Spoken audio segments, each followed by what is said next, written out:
ঘুম থেকে কি হওয়া, জাগ্রত হওয়া, কি হওয়া, এরপরে গোসল করা, উত্তম ভাবে কি করা, গোসল করা। 2 3 নম্বরে মেসওয়াক করা, 4 নম্বরে সুগন্ধি লাগানো, 5 নম্বরে বেজোর সংখ্যায় খেজুর বা মিষ্টি জাতীয় কোনো কিছু খাওয়া, 6 নম্বর সবটাই ফিতির আদায় করা, 7 নম্বর সকালে সকালে হেঁটে হেঁটে ঈদগাহে আসা।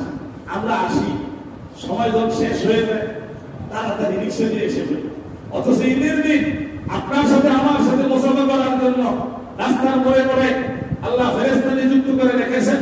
এরা ঈদগাহে যে সমস্ত মুসল্লিরা আসে তাদের সাথে মুসাফা করে, তাদের জন্য দোয়া করে। সুবহানাল্লাহ। আর আপনি আমাদের রিক্সা দিয়ে তাড়াতাড়ি নেই, ফেরেশতা তো রিক্সা নিয়ে ধরে হেঁটে হেঁটে আসবে, হেঁটে হেঁটে আসলে আল্লাহ কতলে কতলে গুনাহ মাফ করে দিবেন। সুবহানাল্লাহ। ঈদগাহে রিক্সা দিয়ে আসবো, গাড়ি নিয়ে আসবো, না হেঁটে হেঁটে আসবো?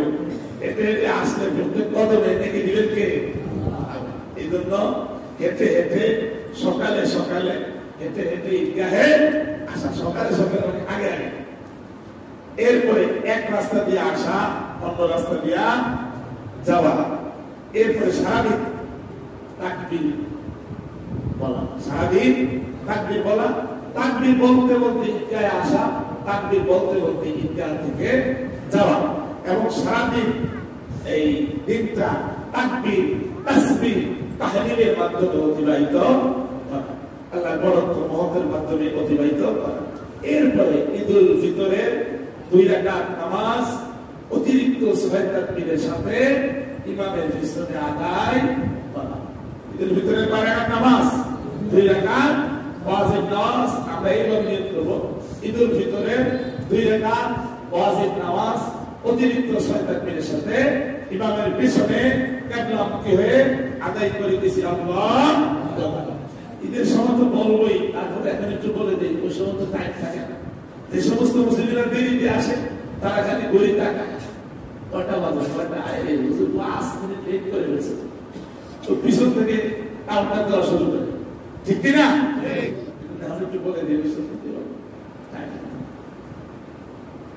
প্রথম ইমাম সাহেব নামাজে এই মুসল্লি যেভাবে দাঁড়াবেন, তাকবীরে তাহরিমা যেভাবে বাঁধে বাঁধবেন, তাকবীরে তাহরিমা বাঁধার পরে নামাজের মধ্যে যে সানাটা পড়া হয় ওই সানাটা পড়বেন, সুবহানাকা আল্লাহুম্মা ওয়া বিহামদিকা ওয়া তাবারাকা ইসমুকা ওয়া তাআলা জাদ্দুকা ওয়া লা ইলাহা গায়রুকা। আমরা কি সকলে পারি এটা? এরপরে ইমাম সাহেব 3টা তাকবীর দিবেন, আল্লাহু আকবার, হাত ছেড়ে দিবেন, আল্লাহু আকবার, আল্লাহু আকবার, তৃতীয় তাকবীর বলে হাত দিবেন। এরপরে সূরা ফাতিহা পড়বেন, সূরা ফাতিহার সাথে যে কোনো একটা সূরা মিলাবেন, প্রথম রাকাত শেষ।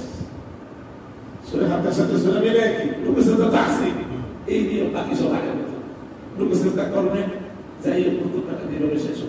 দ্বিতীয় রাকাতে ইমাম সাহেব সূরা ফাতিহা পড়বেন, সূরা ফাতিহার সাথে যে কোনো একটা